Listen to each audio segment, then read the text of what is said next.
अस्सलाम वालेकुम गाइस, मैं हूँ रमशा कंवल और आज हम बहुत ही अहम टॉपिक पर बात करने जा रहे हैं क्योंकि जो आज की न्यूज़ है, जब मैंने सुबह देखा तो उसके बाद मुझे बड़ा अफसोस हुआ, मुझे बहुत दुख हुआ क्योंकि बहुत ही अहम दो इस्तीफ़े सामने आए हैं, जिसमें एक तानिया इदरिस का इस्तीफ़ा है जो कि डिजिटल पाकिस्तान की हेड हैं और special assistant to the prime minister भी हैं। उन्होंने इस्तीफ़ा दे दिया है, अभी उनका इस्तीफ़ा मंजूर नहीं हुआ है। दूसरा इस्तीफ़ा सामने आया वो ज़फ़र मिर्ज़ा साहब की तरफ से सामने आया, ये इस्तीफ़ा दिया गया है जो कि मिनिस्टर ऑफ हेल्थ हैं और ये खबरें आ रही हैं कि उनका जो इस्तीफ़ा है वो फोर्सफुली लिया गया है। इन दोनों चीज़ों पर आज बात करेंगे।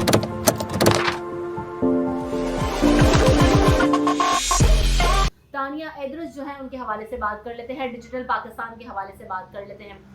मैंने कल ही यूट्यूब बैन के से मुतालिक एक वीडियो शेयर की थी जिसमें आप लोगों को बताया था और डिजिटल पाकिस्तान का ख्वाब है, ड्रीम है, वो कैसे पूरा होगा अगर इसी तरह से सफोकेटेड और कंजेस्टेड एनवायरनमेंट में लोगों को काम करवाया जाएगा, उनको फ्री स्पेस नहीं दिया जाएगा तो बहुत मुश्किल हो जाएगा किसी भी प्रोफेशन के लिए पाकिस्तान में रहकर काम करना और उसको डिलीवर करना। तो मैंने ये अपनी वीडियो में कहा था और आज हमने देखा कि आज वो इस्तीफ़ा अफसोस हुआ चूँकि तानिया साहिबा गूगल में अपने फ़राइज़ अंजाम दे रही थी, अच्छी पोस्ट पर थी लेकिन वो पाकिस्तान को सर्व करना चाहती थी। पाकिस्तान को जो डिजिटल पाकिस्तान बनाने का ख्वाब है उसमें अपना रोल प्ले करना चाहती थी, इसीलिए वो पाकिस्तान आए और यहाँ पर उन्होंने काम करने का फ़ैसला किया इमरान खान के मदऊ करने पर। लेकिन जब वो ये इस्तीफ़ा दे रही हैं तो बहुत दुख हो रहा है क्योंकि उसकी बुनियाद सिर्फ यही है कि वो कैनेडियन नेशनल हैं और जिस तरह से हमने टीवी में न्यूज़ में भी देखा, डिफरेंट प्रोग्राम्स भी किए गए कि उनकी कंपनी के ऊपर भी कई सवाल लगाए जा रहे हैं डिजिटल पाकिस्तान के ऊपर कि अगर वो special assistant to the prime minister हैं तो फिर वो डिजिटल पाकिस्तान की बोर्ड मेंबर क्यों हैं, वो दोनों ओहदे एक साथ कैसे रख सकती हैं। बहुत सारी बातें हो रही हैं लेकिन सवाल ये है जो अभी बेसिक मुद्दा है वो ये है कि उनके कैनेडियन नेशनल होने के ऊपर सवाल लगाया गया है। बात यही है कि जब उन्हें मुल्क में लाया जा रहा था वो गूगल से रिज़ाइन करके पाकिस्तान आई यहाँ पर प्रोफेशनली अपनी खिदमत सर अंजाम देने के लिए, तो क्या तब ये डिसाइड नहीं किया गया था, क्या उनको मालूम नहीं था इमरान खान साहब और उनकी काबीना को कि जिसे लाया जा रहा है वो कौन है, उनका माजी क्या है और वो किस तरीके से काम कर रही हैं, कहाँ की नेशनल है। उन्होंने जो जवाब दिया, इस पर जो रिस्पॉन्ड किया, उन्होंने कहा कि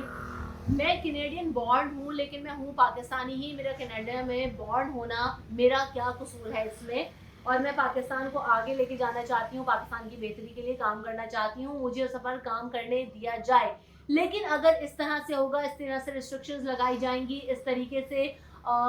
मुझे जो है वो तनकीद का निशाना बनाया जाएगा, मेरी क्रेडिबिलिटी पर सवाल उठाया जाएगा, तो मैं ऐसे माहौल में काम नहीं कर सकती और ये मेरी परफॉर्मेंस को ख़राब करेगा। तो उन्होंने तो साफ कह दिया है और उनके इस्तीफ़ा देने से शायद उन पर तो कोई फ़र्क ना पड़े लेकिन डिजिटल पाकिस्तान के ख्वाब पर ज़रूर फ़र्क पड़ेगा और डिजिटल पाकिस्तान को ज़रूर फ़र्क पड़ेगा। अब सवाल यहाँ पर ये उठता है कि क्या इमरान खान साहब के पास दूसरा भी कोई ऐसा ही तगड़ा मुतबादिल मौजूद है या नहीं है, और अगर नहीं होता तो फिर किसको लगाया जाएगा और फिर जो डिजिटल पाकिस्तान बनाना था वो ख्वाब कहीं अधूरा ना रह जाए, जैसा कि मैंने अपनी पिछली वीडियो में भी कहा था। क्योंकि हमें डिजिटल वर्ल्ड में अपने आप को इस्टेब्लिश करना, एक्सेल करना बहुत ज़्यादा इंपॉर्टेंट है। हम इस बैन कल्चर से छुटकारा पाकर ही और हम इस खींचातानी के कल्चर से छुटकारा पाकर ही अपने मुल्क को आगे ले जा सकते हैं। तो ऐसे नहीं चलेगा, हमें आगे बढ़ने के लिए सीरियसली एक्शंस लेना होंगे और उन पर अमल करना होगा। फिर आप बात कर लेते हैं ज़फ़र मिर्ज़ा साहब से मुतालिक। तो ज़फ़र मिर्ज़ा जो कि मिनिस्टर ऑफ हेल्थ हैं, फेडरल मिनिस्टर ऑफ हेल्थ हैं, WHO में सर्व कर चुके हैं। मुझे जब ये दोनों लोगों के मैंने नाम लिए, तानिया का और ज़फ़र मिर्ज़ा साहब का, तो मैंने ये सोचा कि जब यही हमारे प्रोफेशनल्स इंटरनेशनल इदारों में काम करते हैं तो बहुत ज़्यादा बेहतर तरीके से करते हैं, बहुत अच्छी इनकी क्रेडिबिलिटी होती है, बहुत अच्छी परफॉर्मेंस होती है। ऐसा क्या होता है कि पाकिस्तान आते हैं, पाकिस्तानी इदारों के साथ मिलकर काम करते हैं तो पाकिस्तान में ये उस तरीके से परफॉर्म नहीं कर पाते, क्योंकि ज़फ़र मिर्ज़ा साहब से अभी तक ज़राए के मुताबिक और जो खबरें आ रही हैं उनमें ये कहा गया है कि ज़फ़र मिर्ज़ा साहब से प्राइम मिनिस्टर ऑफिस की तरफ से उनको ये कहा गया कि वो मुस्ताफ़ी हो जाएं और इस्तीफ़ा दे दें। ये उनको हिदायत जारी की गई जिसके ऊपर उन्होंने इस्तीफ़ा दे दिया। तो क्रेडिबल नहीं थे ये टास्क। आप उनको ये भी कहा गया कि जो गिवन टास्क थे उन्होंने पूरे नहीं किए। कोविड की जो सूरत हाल है कितनी बेहतर है हमारे मुल्क में, ये हमारे सामने है। तो ज़फ़र मिर्ज़ा साहब को भी शायद इस बात का बहुत हद तक क्रेडिट जाता है, जिस तरीके से तमाम इदारों ने मिलकर काम किया और उन्होंने भी साथ लेकर तमाम इदारों को ऑन बोर्ड लेकर काम किया, लेकिन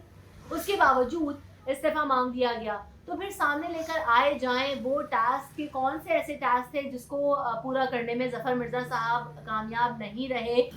क्योंकि ये सेफ एग्जिट नहीं है हुकूमत की जानिब से या इमरान खान साहब या पीटीआई की जानिब से। हमेशा कहा गया है कि हम बहुत क्रेडिबल हैं, हमारे यहाँ बहुत शफाफ निज़ाम है, जो भी शख्स अपना काम सही तरीके से पूरा नहीं करेगा वो मुस्ताफ़ी हो जाता है। पार्टी के मिनिस्टर्स 5-5 साल सीट पर बराजमान नहीं रहते, अगर वो समझते हैं कि वो यहाँ पर परफॉर्म नहीं कर सकते तो वो अपनी सीट छोड़ देते हैं। असद उमर साहब ने भी इस्तीफ़ा दिया था, वो भी मुस्ताफ़ी हो गए थे। तो ये जो इस्तीफ़े आने का सिलसिला जारी है, लेकिन ये आखिर कब तक चलेगा?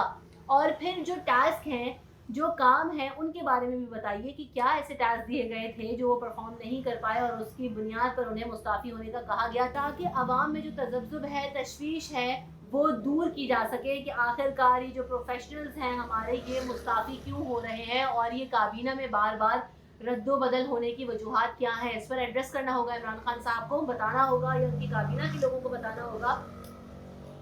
बहरहाल इन सारी बातों की जगह चूँकि लोगों ने आप लोगों को वोट इसीलिए दिए थे कि लोग तब्दीली देखना चाहते थे, बेहतरी देखना चाहते थे। इमरान खान साहब ने कहा कि पाकिस्तान को एक एग्रीकल्चरल कंट्री बनाना है, उसको इस्टेब्लिश करना है, पाकिस्तान की इकॉनमी को इस्टेब्लिश करना है, डिजिटल पाकिस्तान का ख्वाब। ये बहुत चीदा मोटिव्स थे जिसमें हमने देखा कि कुछ भी पूरा होता हुआ अभी तक नज़र नहीं आ रहा। किसी सेक्टर में ऐसा खातिर ख्वाह हमने कोई काम नहीं देखा है अभी तक। कुछ हद तक हमने देखा कि बिजनेस में बेहतरी आई, लेकिन कोविड की वजह से सूरत हाल तशवीशनाक हो गई। वो सारी बातें अपनी जगह हैं, हम कंसिडर करेंगे, लेकिन जिन चीज़ों को नुकसान पहुंचाया जा रहा है, ख़ास तौर तब्दीली की बातें हुई, ऐसा ना हो कि तब्दीली की बातें बहुत पीछे रह जाएं और तब्दीली नज़र ना आए, पाकिस्तान को डिजिटल पाकिस्तान बनाने का ख्वाब अधूरा रह जाए, पाकिस्तान को जो तरक्की याफ्ता ममालिक की सफ़ में लाने का ख्वाब है वो अधूरा रह जाए। बहुत बड़ी उम्मीदें हैं आपसे वाबस्ता। खुदारा गौर कीजिए, फ़िक्र कीजिए और जल्द अज जल्द इन मुश्किलात से पाकिस्तान को निकालने की कोशिश कीजिए, क्योंकि ऐसा ना हो कि बहुत देर हो जाए और आवाम में मायूसी मज़ीद फैलती जाए। आपको इन चीज़ों को कंट्रोल करना होगा इससे पहले कि ये वक्त गुजर जाए और आवाम की उम्मीदें दम तोड़ती चली जाएं। आपसे उम्मीद हमेशा अच्छी रही है और हम उम्मीद अच्छी ही रखते हैं कि आगे जाके बेहतरी नज़र आए, लेकिन ऐसे नहीं चलेगा। आपको सोचना होगा, आपको समझना होगा, गौर फ़िक्र करना होगा, अपने इर्द गिर्द लोगों पर नज़र रखनी होगी, सोच समझ के मशवरा करना होगा कि आखिरकार हम इन तमाम चीज़ों से कैसे छुटकारा पा सकते हैं और कैसे इस मुल्क को तरक्की याफ्ता ममालिक की सफ़ में लाकर खड़ा कर सकते हैं, क्योंकि पाकिस्तान को डिजिटल वर्ल्ड में एक्सेल करना बहुत ज़्यादा ज़रूरी है और कहीं आपका ख्वाब अधूरा न रह जाए। हम सब पाकिस्तान को मस्बत, बेहतर और मजबूत देखना चाहते हैं। अल्लाह ने के बाद।